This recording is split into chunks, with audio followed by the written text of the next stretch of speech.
Hi, and welcome to our information session for round 3 of the Summit County Small Business Grant Relief Program. I'm Steve Miller with the Greater Akron Chamber, and I'm joined today by a host of our team, our staff, and others who can sort of help during the grant program process. And you may hear from them as we go along to provide a little content and information.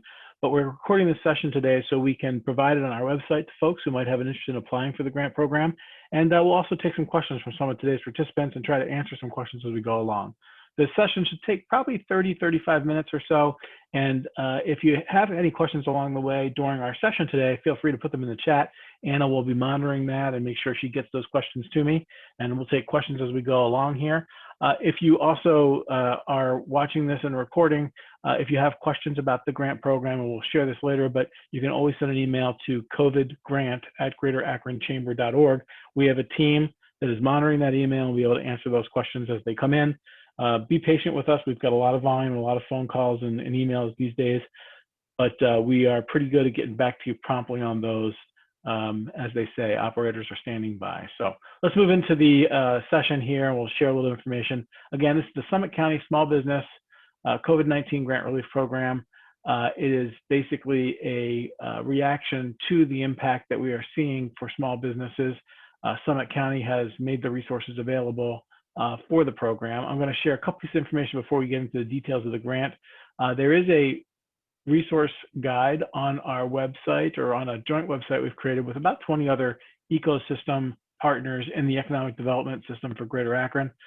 This resource, this web resource, is at gaccovid19.org, and it really has latest updates on things that are going on with COVID-19, whether it be information related to federal programs or regulations or compliance requirements and those kinds of things, but all kinds of information there for you to use. Please avail yourself of that resource as you need it. We just want to make sure everybody knows that's out there and available. And again, we're keeping that updated as we go along here as well. For the grant program itself, you access it from that same site, and there's a grant program component of it. You'll see information on the grant guidelines, and we're going to go through a lot of that today. Also a button where you can apply. You hit that button, they'll take you to the application process, and a set of frequently asked questions, which we've updated recently based on the third round. So all that information is there and available. We've tried to break it down to make almost everything that you need something that you can access through the website. So this is just a little bit of information. We are going to do some more information sessions. We'll do one on Tuesday and we'll do one on Monday of the following week. And these will be 1-hour sessions. There's no need to come to multiple sessions. We're just running these for people on different schedules and people who might want to have a chance to talk a little bit live about the program. But again, most of the information that you might need will be contained in this presentation. And the goal for each of those sessions is to do this presentation and answer some questions live as well. So where did this program come from, and how was it funded, and for what reason? So when COVID began, we immediately saw an impact on small businesses. And one of the things in talking with our economic development partners, including Summit County, was a need to really help our small businesses make their way through it. Many of our small businesses were seeing immediate losses in revenue. There was a need to close businesses because of the state's orders. And so as the county and the chamber and others talked about this, they thought it would make sense to take some general fund money from the county and make some help available. And so they did that and put $750,000 of county money into supporting small businesses. We were able then to go to some other municipalities and philanthropies and other funders to match that to about $1.5 million for the grant program. Our initial program was totally oversubscribed. We had literally thousands of people asking for help. And so that led us to a second round of the program, and allowed us to fund every applicant that was eligible over the next couple of months. The total investment that was made there was made from CARES Act support dollars that were provided by the federal government to Summit County. They decided to dedicate some of that money to support small businesses. And so really pretty quickly, the county decided to expand that funding. We now have, with this additional last $5 million that's been funded for round 3, a commitment of over $12.8 million to small businesses from Summit County to support their additional costs, their lost revenue, the other expenses that they have in the process. And really this grant funding is for eligible business expenses for businesses that they incur either due to COVID or that they need help with and to continue to operate and survive through COVID. What businesses are eligible for the program? Really, any for-profit business with its principal place of business located within Summit County is eligible for the program. Any form of business, whether you're a sole proprietor, a partnership, limited liability, corporation of any sort. If you are not a sole proprietor, your business definitely needs to be registered with the Ohio Secretary of State to do business in the state of Ohio. And the principal place of your business must be in Summit County or headquartered in Summit County. You have to be a business that's been in operation since December of 2018, December 15th of 2018. And so we aren't looking for businesses that have just started to support here. Again, the goal of this program is to help businesses who have existed in Summit County continue in Summit County and continue to employ folks in the region here. I'm going to take a slight pause here for a second, and I need to change my my headset's going to die here in a second.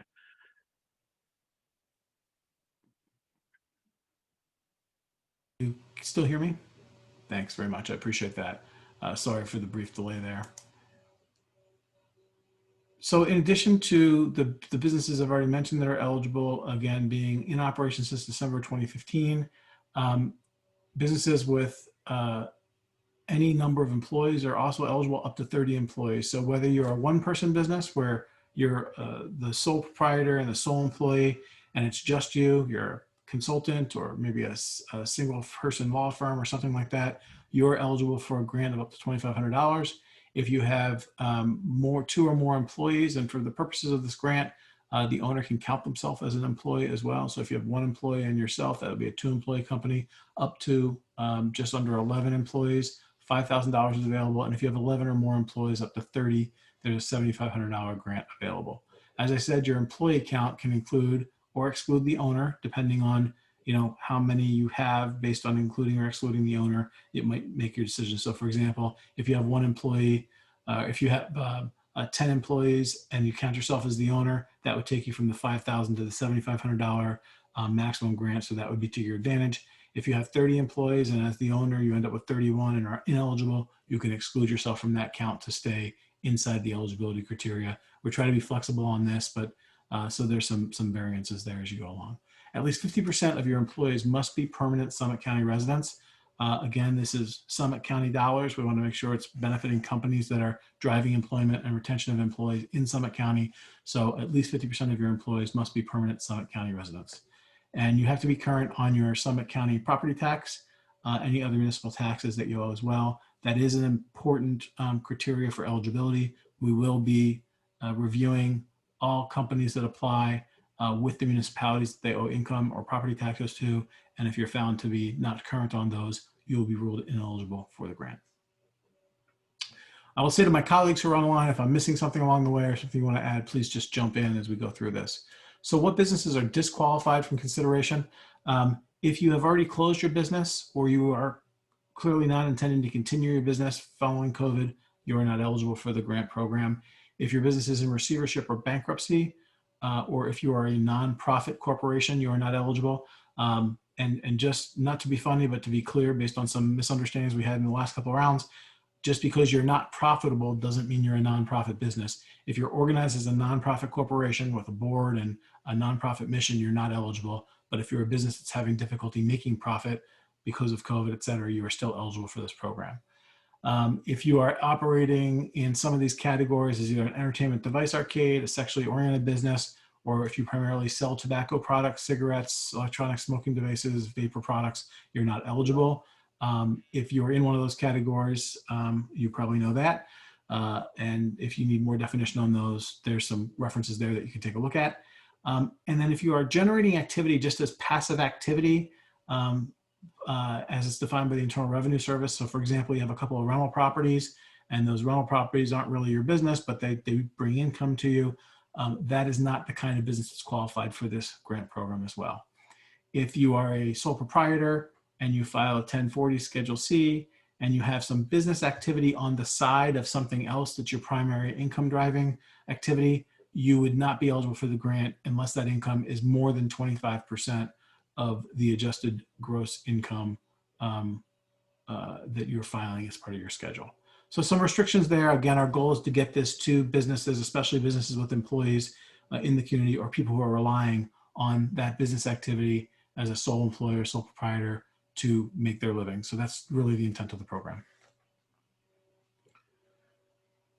Additional disqualifications: if you're a financial institution making loans or issuing credit to the public, or if you have received grants from this program before or other Summit County programs, you are still eligible for the grant.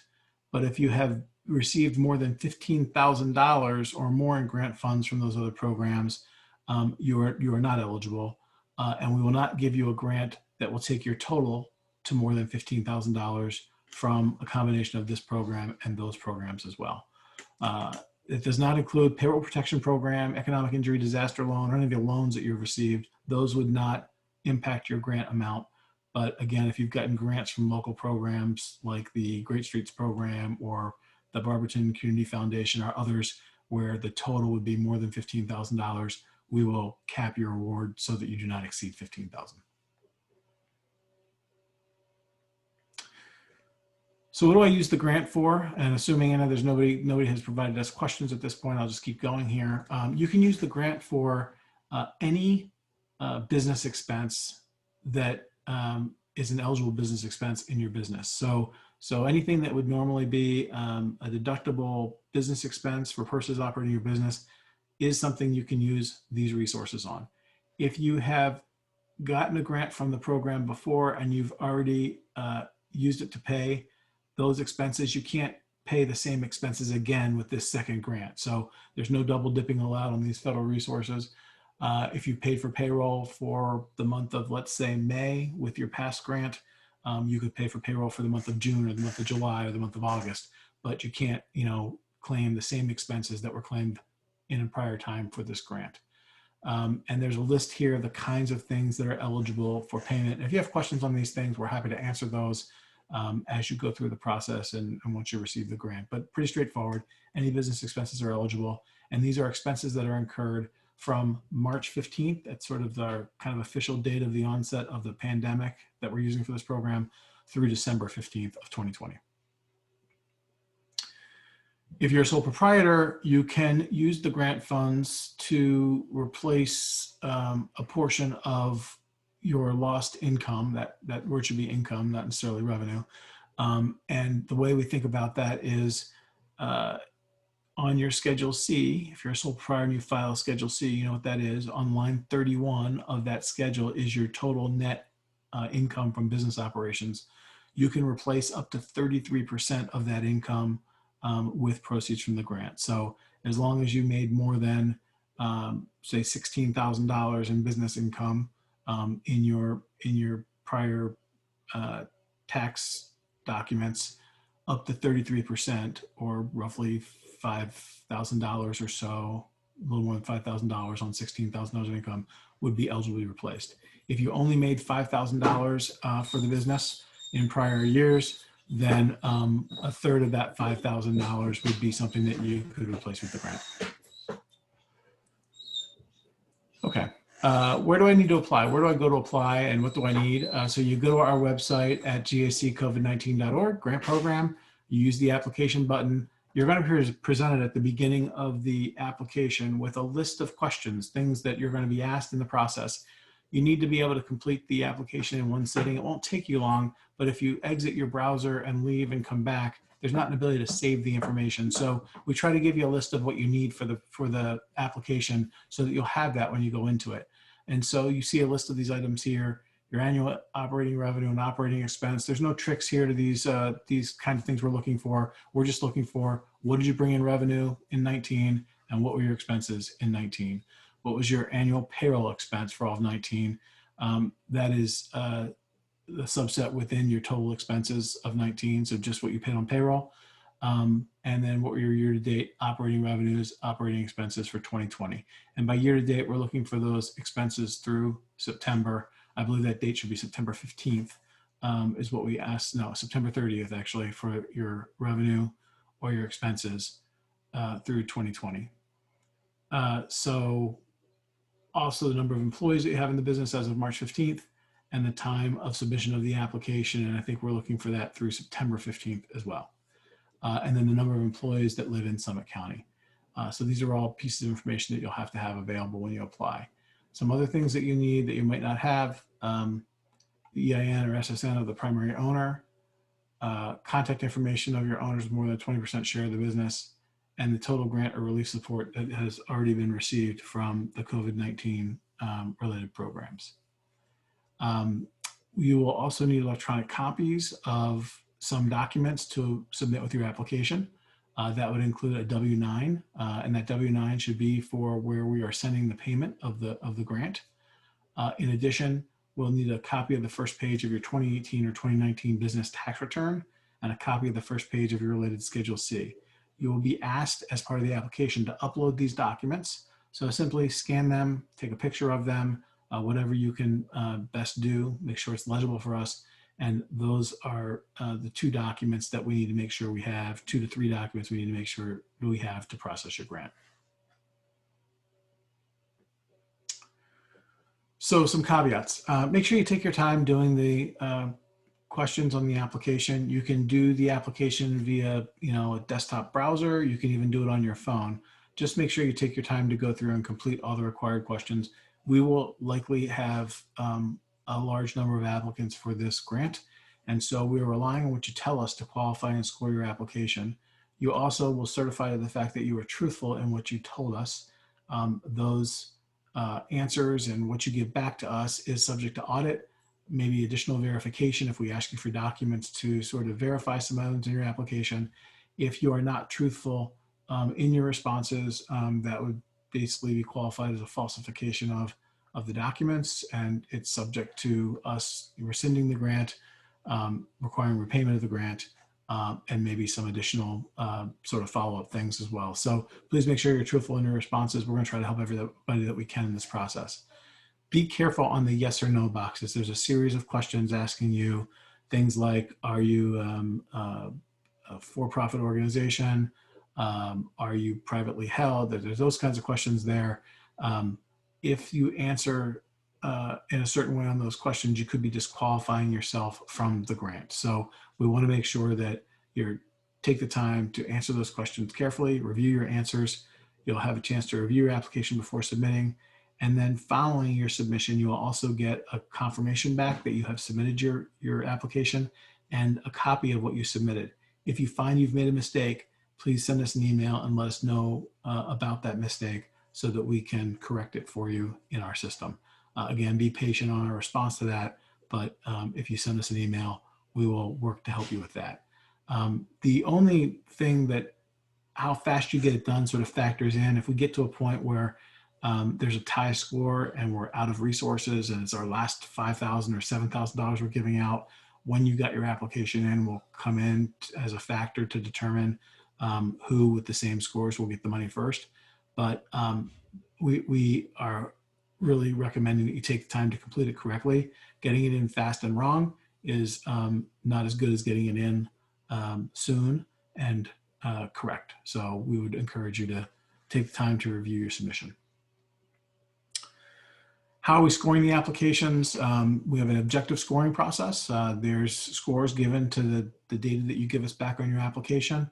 We have a group of folks who have helped us with that, some bankers and entrepreneurs and people from the county and some others who have looked at that and developed that system. So we will score every response. That will create a total score for your application, and that score will be what is used to distribute grant funds. Some of the criteria are listed here, and they're inclusive of the things that we ask you for in your application, so you can see how we're thinking about some of that. Again, if you were a prior grant recipient, you can apply for the grant in this round for some additional dollars. We will give priority to and some preferential scoring to those who haven't received grants yet, because we want to try to spread this money to as many companies as possible who haven't received help. But if you have received help and you have been particularly affected by COVID in terms of your revenues and your operations, that all factors into the way we score your application, and it is possible that we'll be able to give you some additional funds from this round.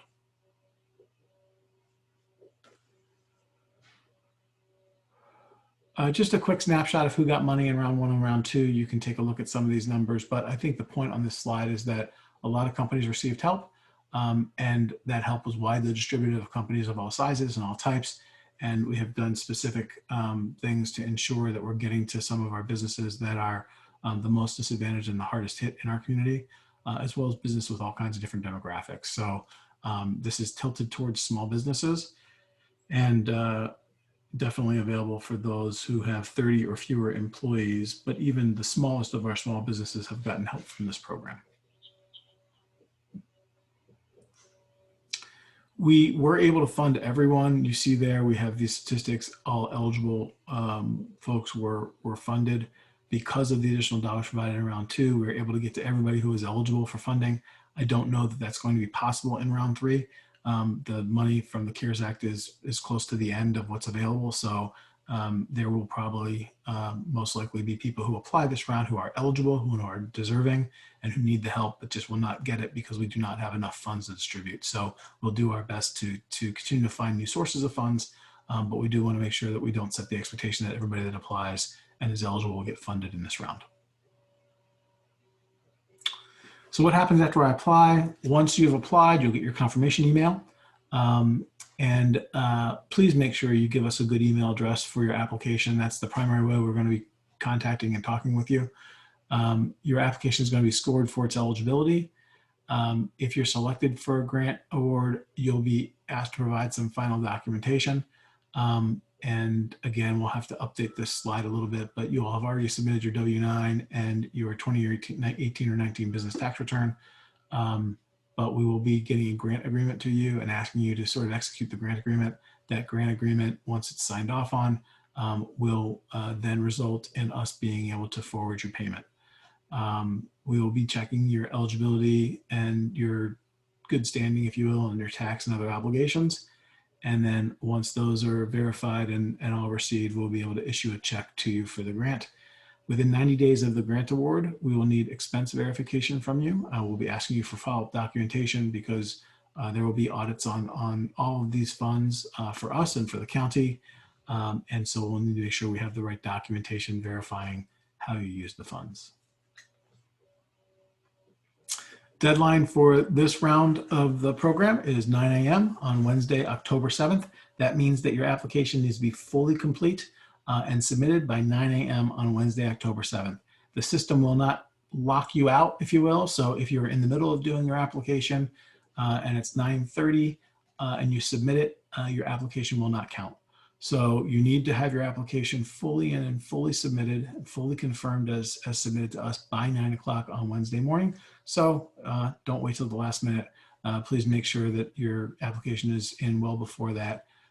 It should not take you long to fill the application in, and these resources are limited. So we really encourage you to get them in as soon as practical, but in a complete form and accurately. So with that, that's all we really had to sort of share in the information session today. We're happy to take any questions that anyone has to clarify anything that we said. And so I'll open it up for that now. Yeah, we've had a few questions come in. Great. The first one is asking about a 501c3 that provides social services such as workforce development, case management. Are they eligible for a grant? So 501c3s are not eligible for this grant program. However, the good news is that there is a grant program that has been also funded by Summit County. They've put $5.5 million or $6.5 million in a grant program for nonprofit organizations. That is being administered by the Akron Community Foundation. There are two parts to that. One set of grants, about $5 million, will go to organizations that provide services, basic needs and services to people in our community. And those grants are for funds of up to $50,000, depending on the size of the organization, et cetera. There's $1.5 million of those dollars that are for what is being called arts and culture and other kinds of institutions core to our community. And so you may qualify most likely for that first segment, given the kind of organization you described that you are. The Akron Community Foundation has not finalized its guidelines or its application process yet. My understanding is they'll be going live with that program around October 5th, I believe. And so please keep your eye out for that. We will do our best to provide information about that as well through our sites, but keep your eye on the Akron Community Foundation as they begin to do more work on that. I believe they do have a email up to take inquiries on that. But at this point, I wouldn't send an email. Just wait for them to announce it. I'm sure there'll be a lot of information about it coming out soon. Great. The next question is, it's someone who has two businesses, wondering if they can apply for both businesses or if they have to choose one. No, you can apply for a business. If you have two businesses and they have a unique employer identification number, and both businesses, for example, have employees, you can submit two applications. If we have limited funds, we may only be able to fund one of them or choose to fund just one of them. But we would encourage you to submit if you have multiple businesses, especially if those businesses, so for example, if you had a couple of restaurants or you have a couple of retail outlets or something like that that are both employing different people, it's important to support all of our businesses, so please submit on those. If you happen to have two businesses that are structured where one business is, let's say, a retail shop, and the other business is designed solely to hold the real estate for that retail shop, and you pay yourself rent, those are the kinds of situations where we would encourage you to apply with the company that is really providing jobs, and we might disqualify the other company, in our process of kind of reviewing the application. So our job here is to try to retain and maintain employment for as many people as we can as possible. So that's the answer to your question. Great. Another question is, what if one of the many products I sell is a tobacco product? Am I still eligible?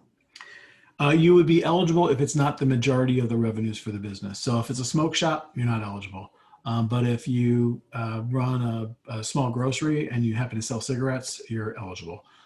As long as those tobacco products and those products aren't the majority of your business. Wonderful.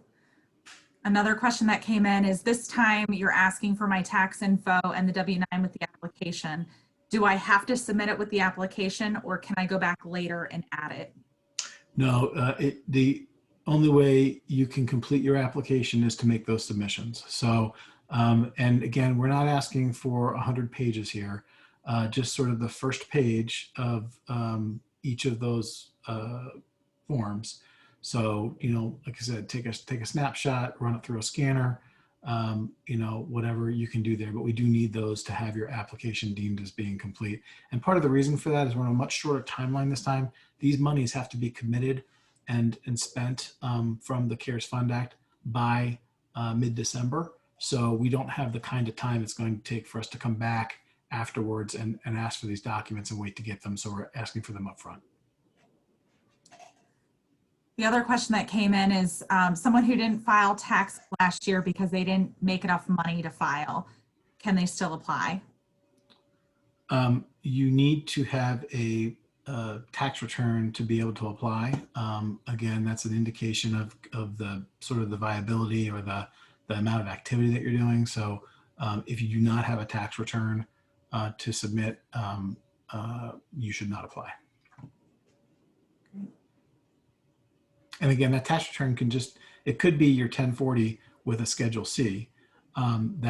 So you might not have a unique tax return for the business if you're a sole proprietor, but if you are operating a business that's driving income for you, you'll have some sort of tax documents that you can submit.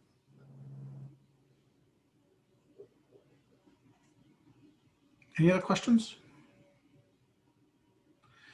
Well, great. Well, we appreciate you spending the time with us today to hear a little bit more about the grant program. If you do have any questions as you go along, please feel free to email us at covidgrant@greaterakronchamber.org. We have many people who are monitoring that, and we'll get back to you just as soon as possible with answers to your questions. If you get stuck on something, please don't think that your questions are bad questions or stupid questions or anything like that. Any question is legitimate. We want to do everything that we can to help you get access to these funds. That's what we're here to do, to help your business survive. And that's the whole reason for the grant program. So if you have any questions whatsoever as you go along, feel free to give us a call once, twice, 3 times, or send us an email is probably the best way. The phone is a little bit more difficult at this point, but if you can send us an email, we're happy to answer as many questions as you have. And with that, we will sign off. Thanks again, and we look forward to hearing from you as part of the program.